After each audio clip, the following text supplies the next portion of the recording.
Huwag ka mag-alala. Hindi ka na pagkakaisan dito. Sigurado ka? Oo, kinausap ko na sila.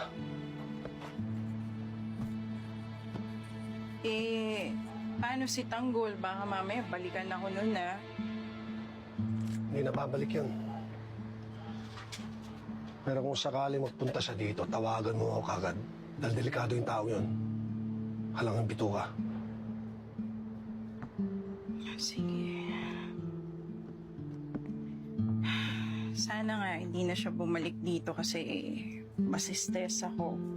Sabi pa naman nung doktor, bawal sa akin yun. Kaya dito ko na lang magpahinga ka. Ha?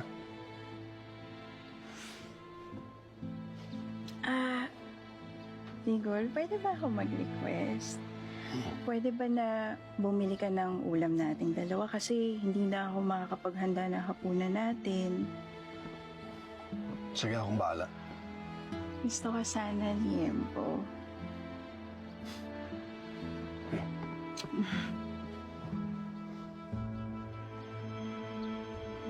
Sige. Ingat ka. Liempo, ha.